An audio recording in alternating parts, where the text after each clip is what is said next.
बहुत समय पहले आनंदगढ़ नामक राज्य था। वहां के राजा वीरेंद्र सिंह अपनी न्यायप्रियता और बहादुरी के लिए दूर दूर तक मशहूर थे।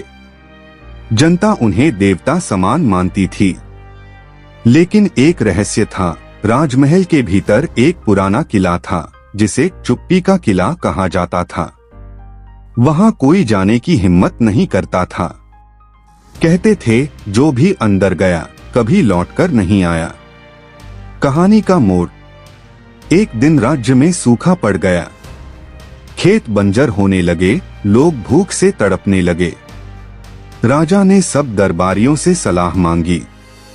तभी एक बूढ़ा साधु आया और बोला, राजन, आपकी प्रजा का संकट तभी मिटेगा जब आप चुप्पी के किले का रहस्य खोलेंगे।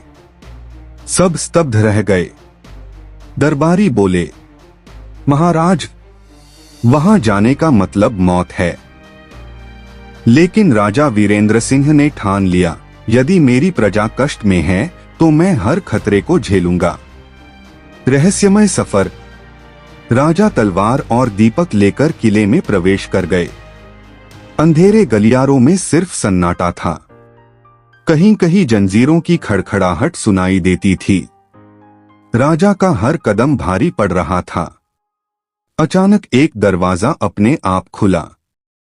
अंदर सोने चांदी का ढेर चमक रहा था। राजा चौंक गए, इतना धन, लेकिन ये किस काम का? जैसे ही राजा आगे बढ़े, एक आवाज गूंजी, वीरेंद्र सिंह, यह खजाना लालचियों को निगल जाता है, सोच समझकर आगे बढ़ो।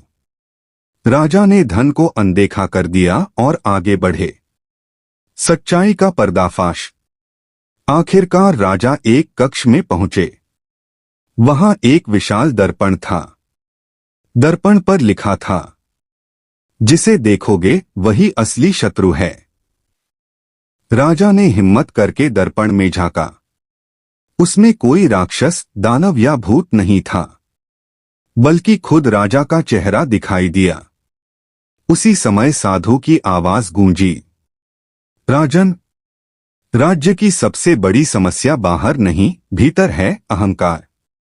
जब तक राजा अपने घमंड और स्वार्थ को नहीं छोड़ता, तब तक प्रजा सुखी नहीं हो सकती। राजा की आंखों से आंसू बह निकले। उन्होंने प्रण लिया कि वे कभी अपने अहंकार को हावी नहीं होने देंगे और सिर्फ प्रजा के भले के लिए राज करेंगे। शिक्षा। उस दिन के बाद आनंदगढ़ में खुशहाली लौट आई। लोग कहते हैं, सबसे बड़ा शत्रु बाहर नहीं, हमारे भीतर छिपा होता है। उसे जीतना ही असली विजय है।